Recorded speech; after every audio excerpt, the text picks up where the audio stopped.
You found Psychotic Confessions. This is a place for the stories people don't tell in daylight, the ones that stay with you, the ones that don't have clean endings. Settle in, turn the lights down. And whatever you do, don't listen to this alone. Tonight's story starts the way most disturbing things do, quietly. Marcus had been staring at the monitor for 11 minutes before he realized he'd stopped breathing normally. Not because of what was moving on the screen, because of what wasn't. The timestamp in the corner read 3:14 a.m. The corridor on camera 4 was empty. It was always empty at that hour, long, fluorescent lit, the kind of hallway that feels like it exists outside of time.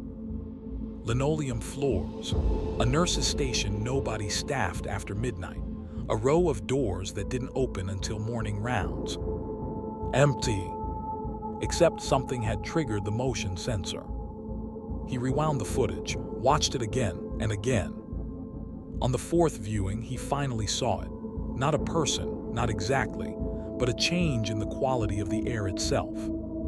A density, a shape that the light seemed to bend around rather than illuminate.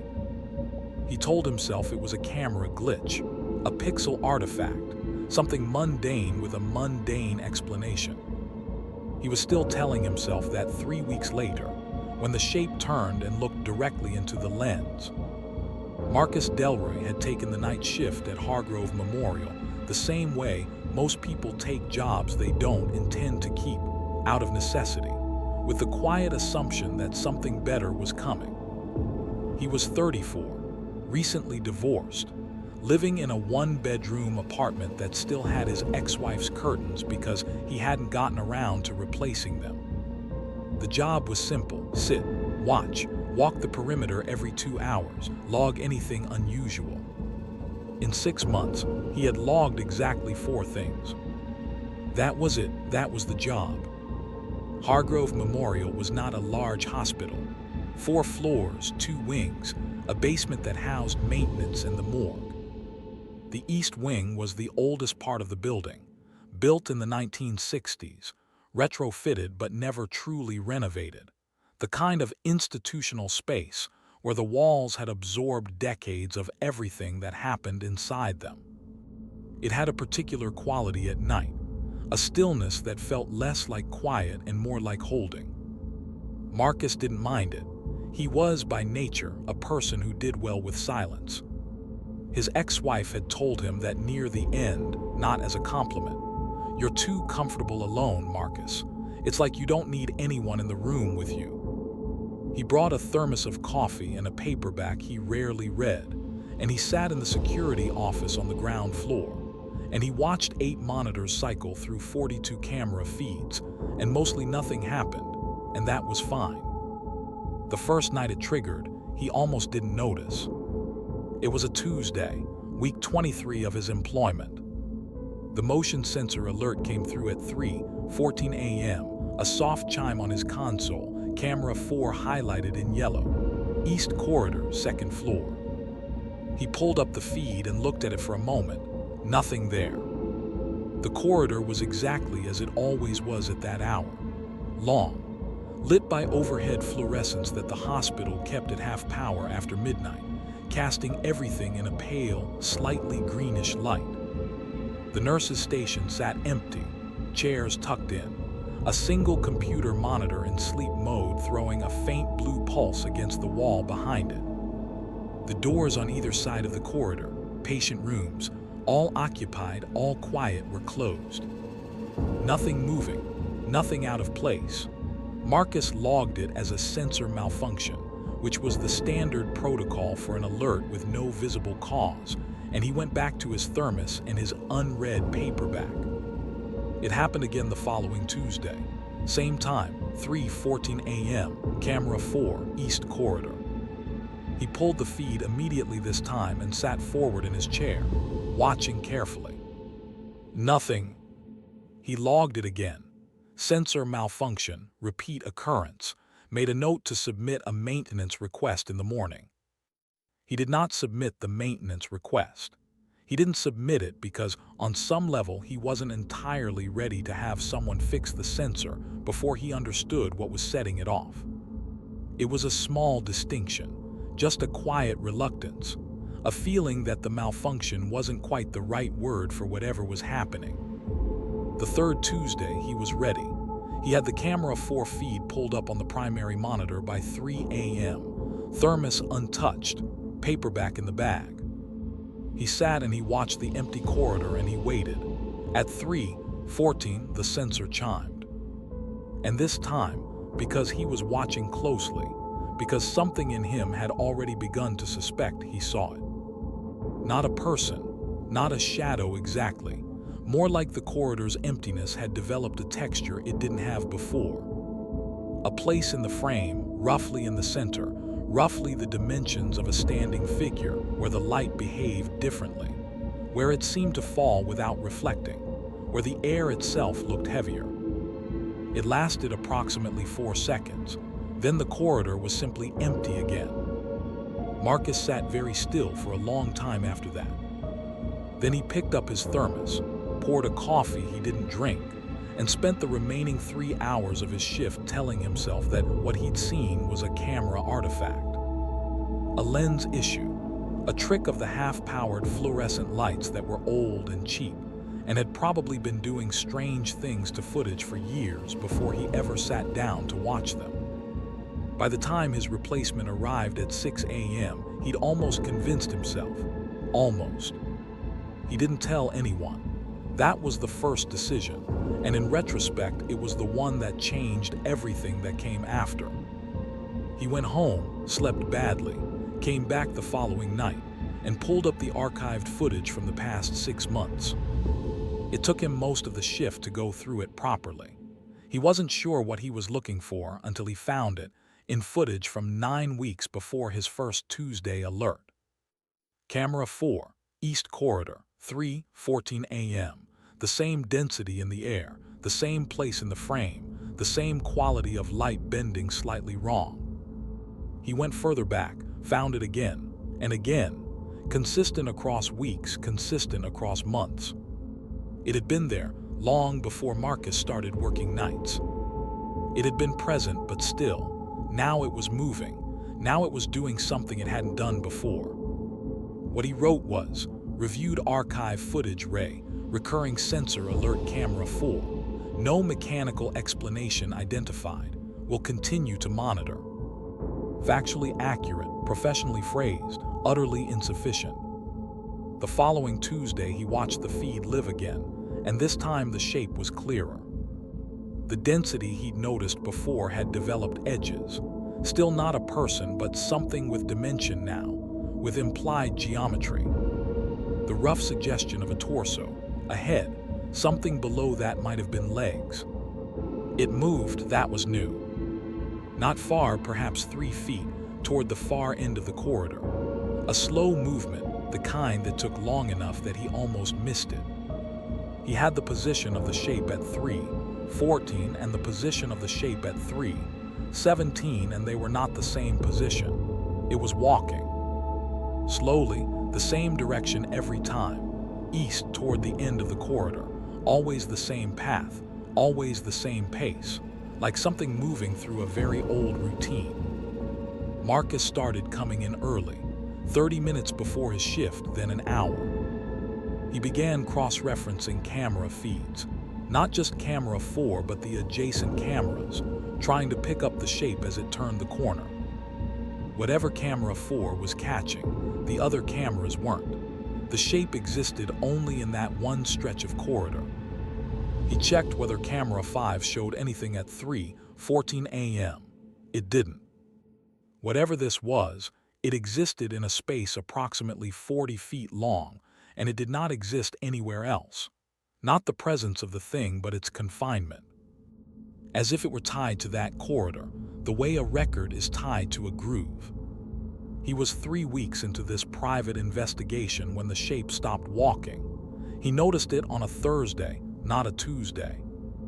The alert came at 3:14 a.m. as always, but when he pulled up camera 4, the shape was at the far end of the corridor, already facing east. and it was still. He watched it for 6 minutes without blinking, and it did not move when the shape turned. Not toward the east end of the corridor, not continuing its usual path. It turned around, rotated slowly until whatever approximated its front was facing west, facing the camera. Marcus felt something drop through him that he didn't have a clean word for, more like confirmation. The sick, hollow feeling of being right about something you desperately wanted to be wrong about. The shape stood facing the camera for exactly 2 minutes and 7 seconds. 2 minutes and 7 seconds was not a round number, was not an accident, felt somehow intentional. Then it turned back and walked to the edge of the frame and was gone. That night, Marcus sat very still in the security office for a long time after his monitor had cycled back to the standard rotation. He thought about Gerald's email address. He thought about his ex-wife, inexplicably, and the curtains he still hadn't replaced.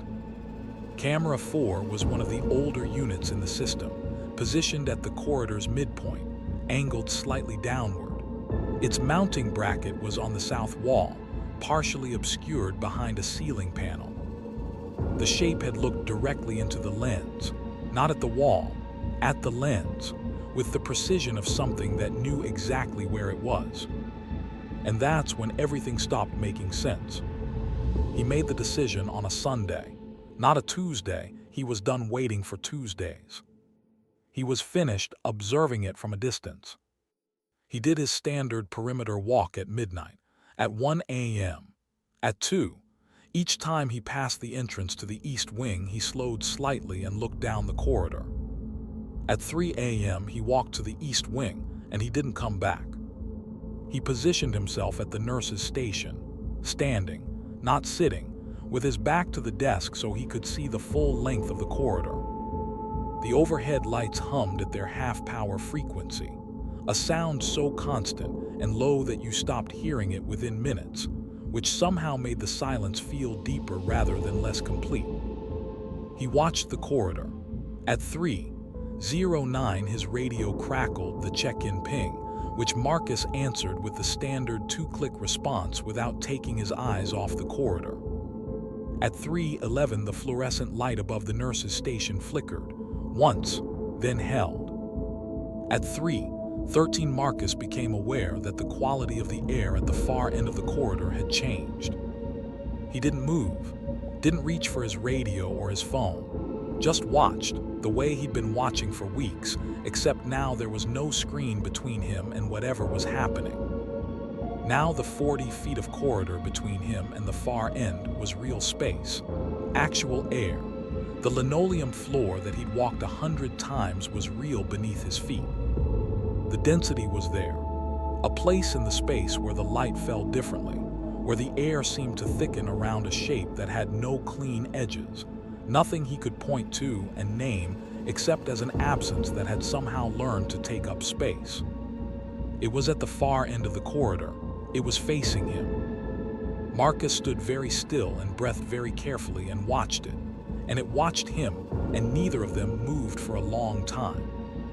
He counted seconds in his head because he needed something to do with the part of his mind that wanted to classify what he was seeing, wanted to find the mundane explanation. He got to 94 seconds before it moved, not toward him. He registered that first, the relief of it, sharp and immediate. It moved the way it always moved on camera, eastward, toward the turn. The same slow pace, the same deliberate path, like something completing an action it had begun a very long time ago and had simply never finished. He followed it. He followed it the way you sometimes follow a sound in a half-awake state, not from courage, but from a kind of suspended disbelief. He reached the turn at the end of the corridor, stopped. The storage area beyond was dark. His phone flashlight threw a narrow beam that made the darkness on either side of it feel denser by contrast. Old equipment under canvas covers, metal shelving units, a gurney folded against the wall, the smell of dust. Nothing there, no shape, no density in the air, no sense of presence, just storage, just an old room full of things that weren't used anymore. He stood in the doorway for a long time, long enough that the rational part of his mind began its careful return, began the familiar work of constructing explanations. Sleep deprivation, hypnagogia, the tendency of the human visual system to find patterns in noise, to construct figures from shadows and light artifacts. He went back to the security office. He did not check camera 4 that night. He sat with his thermos and his unread paperback, and he waited for 6 a.m. with the specific exhaustion of someone who has gone looking for an answer and returned with nothing, which is its own kind of answer and not a satisfying one. He reviewed the footage the next morning before his replacement arrived. He watched himself walk down the east corridor at 3:13 a.m. Watched himself stop at the nurse's station. Watched the corridor, the empty corridor, his own figure standing motionless at the midpoint with his back to the desk. And he watched what walked behind him. Not in front, he'd been watching in front, watching the far end where the shape always appeared. Behind him. Moving from the entrance of the east wing, which was behind the nurse's station, which was behind Marcus. Moving east, the same direction it always moved, passing within 4 feet of him. He watched it on the screen and he thought about what he'd felt standing at that nurse's station, the heaviness in the air, which he'd attributed to the hour and the silence. He thought about the flickering fluorescent light at 3:11, the one above the nurse's station, directly above where he'd been standing. He thought about the 94 seconds he'd spent watching the far end of the corridor, and what, during those 94 seconds, had been standing close enough to touch him.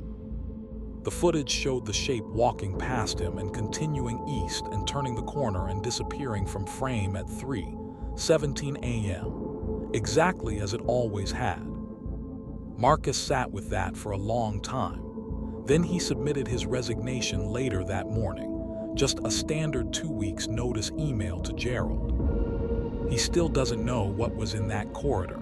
He's told himself in the year since that he probably never will.